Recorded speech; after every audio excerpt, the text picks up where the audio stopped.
Hello, I'm Roberta Winters, past president of the League of Women Voters of Radnor Township. As you probably know, there are 2 elections every year. One in the spring, which is the primary, and each fall we have either a general election, a presidential election, or a municipal election. And this year, on November 2nd, we will be holding a municipal election. League members recognize that each election is very important and your vote counts. We also want to make sure you get out to vote and encourage your friends and neighbors to do the same. Today, I am delighted to have with me William Meyer, who is a student at Radnor High School. He worked with me all summer long to try to find ways to encourage people who live in Radnor to participate in this fall's municipal election. William, can you tell the audience a little bit about yourself? Thank you for having me today. I am currently a sophomore at Radnor High School. I like to play squash and write for the school newspaper, the Radnorite. In fact, as a part of my summer internship with the League of Women's Voters, I wrote an article on the upcoming election and what's on the ballot. Well, I hope everybody takes it home and shares that with their parents, because you're just the right person to be here to tell us about the municipal election and just why are they so important. I know we hear a lot about the president, but we don't hear about what's going on in Radnor. Municipal elections are actually impact your life more than those of the president's. The individuals on your ballot control things like school taxes and trash pickup. Decisions that they make can make or break your day. They impact the lives of your children by determining the conditions of the parks and programs that they have to the amount of homework they are assigned every night. No one likes potholes, and it's up to them to determine how many we'll hit between Bryn Mawr and Stratford. They even make decisions about the senior center in Wayne. Well, I can understand why they're so important, and they make a big difference in our lives. What do you believe as a student will be the most important election that we have to look at as we look at that ballot? Who do we have to look at most closely?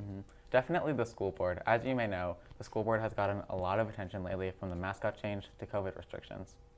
I think that's happening all over the country. The school board seems to be like the bullseye that people are looking at. And just what does the school board do anyway, William? Well, they adopt district policies that make a difference to me and everyone else in the community. They set standards such as courses that I take and what I need to graduate, including testing programs which dictate when I have to take those tests. I watched the work they've done to improve and renovate the field besides the high school. Hopefully it'll be ready next year for the football season and I can see a football game at home. I'm sure the taxes you pay will reflect these improved facilities, as well as other things like the books they approved for my classes. They also make choices about the teachers I have, their qualifications, and the contracts. Believe it or not, they even had to approve the League of Women's Student Club at the high school. Well, I'm glad they approved the League of Women Voters Student Club at the high school, because we know sometimes those extracurricular activities really motivate students, whether it's in the music program or the football program. So I think that's really important that they look at every student club as well. But just how does it work anyway if you're on the school board? Well, there are 9 school board directors with 4-year terms each. Elections held every odd year includes either 4 or 5 school board members running for office. This year there will be 4 running from each party. Their meetings, agendas are available online if you wish to see them and watch their meetings. You can also provide public input in all their meetings, whether they be in person or online. Well, that's really important, because we have like sunshine laws, so they can't just make decisions in the darkness. They have to be out there in public letting us know what the agenda items are. We can look in advance, we can actually get online, but you have to check things out, because with COVID, I know things are different than they used to be. You just can't always just show up. Definitely. So are there any other candidates on the ballot, William, that are kind of people should be thinking about? Another really important role in local government is the Board of Commissioners. Their job includes setting township taxes for stores, restaurants, and other businesses, as well as your home's real estate. They appoint members to advisory boards, such as the Environmental Advisory Council, the Parks and Recreation Board, and the Shade Tree Commission. The zoning board that they appoint actually has legal authority to determine what can be built and what can be built in the township. We've all seen the big puddles in Radnor when it rains a lot. Oh, yeah. Yeah.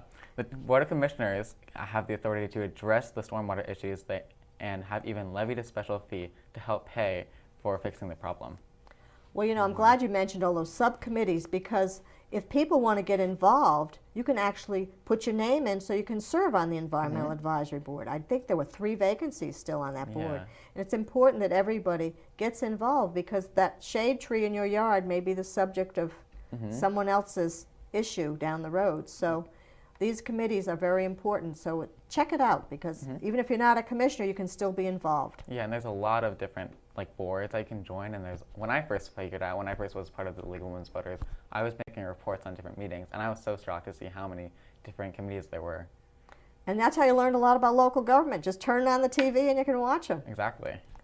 Well, there are 7 commissioners, I think, aren't there? Can you tell me a little bit about the how many are there and how that works? Yeah, exactly. There are 7 commissioners who are elected and represent each of Radnor's different wards, 7 to be exact.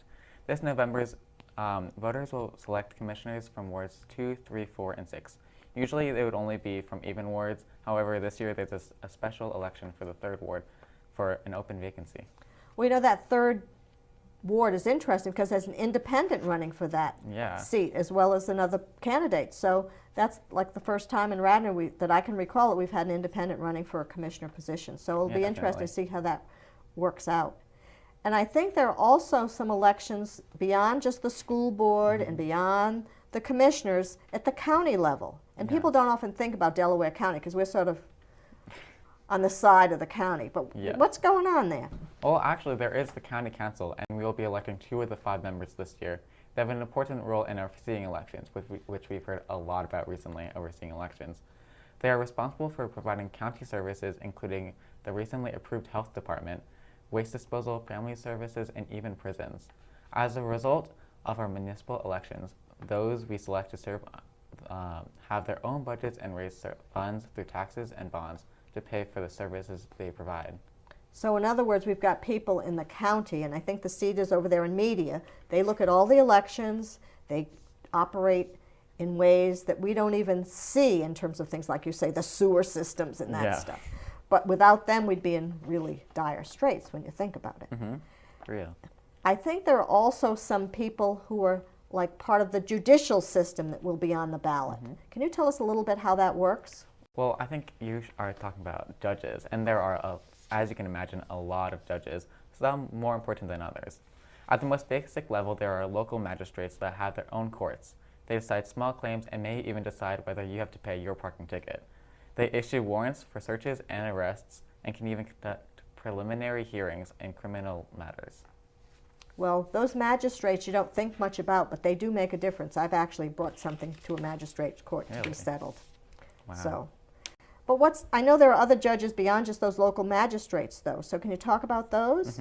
Yeah, the next level are the judges in the Court of Common Pleas. They deal with both civil and criminal cases. What's on the ballot? They're affiliated with major parties, and once elected, they serve 10-year terms, which is obviously very long. I've been alive for 15 years. That's like, so me just thinking about that, that's a long time. And then once, after one term, the voters can choose to retain or remove them from office with a simple yes or no vote.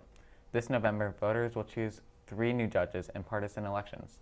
I know the partisan elections is always a little bit dicey because the league thinks that judges should be nonpartisan because we don't want them deciding based on a political party. But right now in Pennsylvania, that's the way it works. And those 10-year terms, as you say, that's more than half your life they've been serving on the bench. So what about other judges beyond the Court of Common Pleas? Well, there will be 3 judges of the Court of Common Pleas and 2 for Superior Court as before. That will stand for retention this year in order to remain on the bench with also a yes or no vote. And then there will not be any candidates for the higher courts this election, though. So I know when people are looking at judges, it's kind of hard to figure out who you should vote for. Yes. And I know you can go to Vote 411 and we have all the candidates listed and they can put their comments up there. But judges, it's a little tricky. So are there any good places you know of to get information about those judges before you cast your ballot? Well, one good place to find information about judges is the Pennsylvania Bar Association. They rank the candidates. And also, as you were saying with Vote 411, they also have interviews, too, with the different candidates on different topics. So if you go to 411, I think at the state level they actually did forums and actually had people talk about different questions. And you can go to that Vote 411 and link to perhaps a candidate debate or a forum so you can find out more about the judges or some of the other candidates. So that's really good to know. Yes. I think there's even a debate about the county council going on that people, if they want to see who's up and running, can check out that. Yeah, it's very useful. So the thing I want to know about is the elections a little bit more, because it seems like every time I open the paper or turn on the news, there's something about elections. And I want to know if there's something that we're going to vote on November 2nd that'll help our elections appear to be safer and more secure than some people believe they are. So how can we work on maintaining our elections and making sure they have integrity? Yeah, exactly. As you're saying, the security in elections has been a big deal lately. And at each polling place, as you're referenced to, there are 3 important people that you will be electing. The first is the judge of elections. They are like the boss. They supervise all election activities and personnel inside the polls, and they also have the power to open and close the site and return those results to the other counties. Wow, they are important. Well, what about the other people I see at the polls? Aren't there some people there beside the one who's in charge? Yeah, it will also see the majority and minority inspectors of the election. They work together to ensure a bipartisan representation that, along the voting polls and at the voting places. They manage the poll books and have the voters' names and signatures in them and assist voters as appropriate. They also appoint a machine operator who keeps things running smoothly. Now, I know that the poll books are the things that have your names in them, and they check your signature to make them. And one of the things that I like about voting in Radnor is most of the people know everybody else. Yeah. So it's not like they have to check your ID, but if you're a first-time voter, you might have to have an ID check. Exactly. But if I wanted to go and find out more about these candidates for like school board or county council or commissioners, what do I do? Oh, go to Vote 411, as you were saying earlier, vote411.org to be exact. They have a voter's guide that tells you about all the positions and who is running for them. Each candidate has a space to enter personal information and answer important questions about issues at which voters most care about. Is there anything else on Vote 411 besides the candidate information, maybe stuff about the forums or interviews? Well, you can put your zip code in, and you can see a sample ballot, find your polling place, check about deadlines, and verify your registration. Well, I think today is the 18th, but today is the last day you can register. So if you didn't register before you saw this, it's too late now. Yeah. Try to get in your registration before the next election in the spring. And the other thing, William, I want you to make sure you tell the high school kids, if they turn 18 between November 3rd and the next election in May, they can register on November 3rd. So as long as you're 18 by the next election, which is the primary in May, you can register to vote right away. Exactly. After the election, November 3rd. So yeah, next election is in May, too, to be exact. So, now suppose when I go to the polls I have a problem. You know, sometimes something happens. It happens. Everybody has a bad day. Yeah. So what do I do if I have a problem at the polls? Well, you can go to Vote 411, and there's also like various hotline numbers just like to add.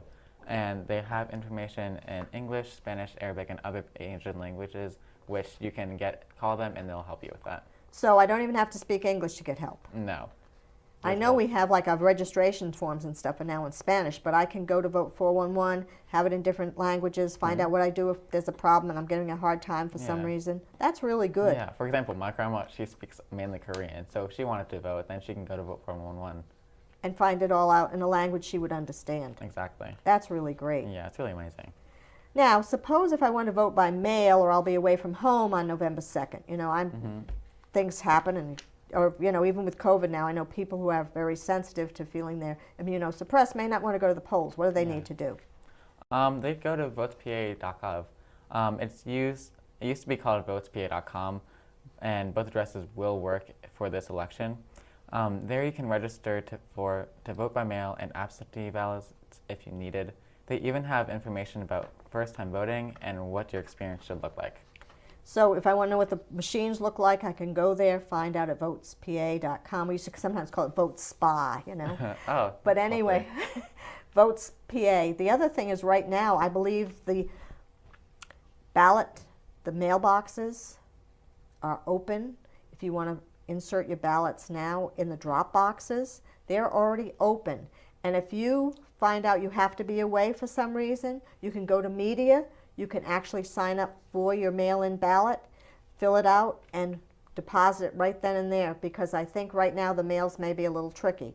But if you go to the elections office in media, get some help, find out what you need to do, and you'll be able to vote, even if you didn't expect to have to be away, or perhaps have reservations about going to the polls on November 2nd. Yeah. So there's usually a way to vote, and we're trying to do everything as league members to make sure that opportunity is available to you. So if you have questions, go to Vote 411, go to votespa.com, Vote SPA, Yes. and you'll get lots of help. And always remember, Delaware County is the one who controls the elections for us in Radnor. You can call those offices and get the help you need. There's a great website there. So, William, this is really great. And I know, like first-time voters, like you'll be in a few years, have these special things they have to bring with them. And if they don't have a driver's license, they have other options and so forth. Yep. But, again, that's all at votespa.com. Yeah.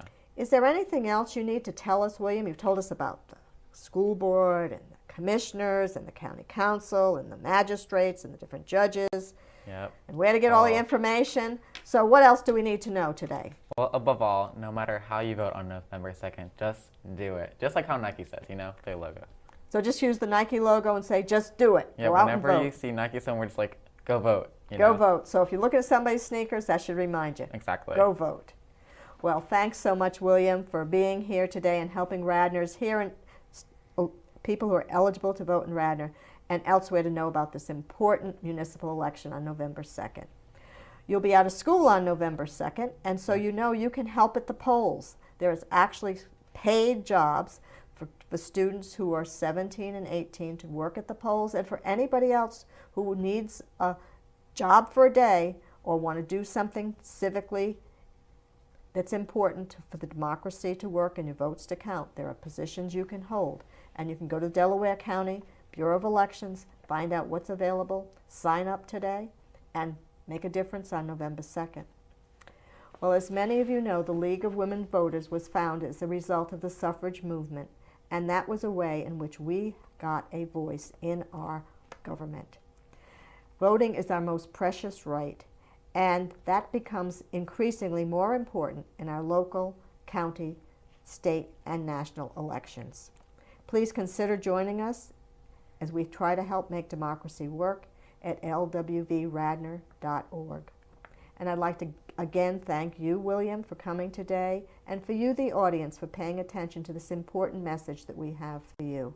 We cannot express our gratitude enough to the staff of Mainline Television 21 for their continued support and expertise in our efforts to educate you, the public, about the importance of civic participation. Thank you.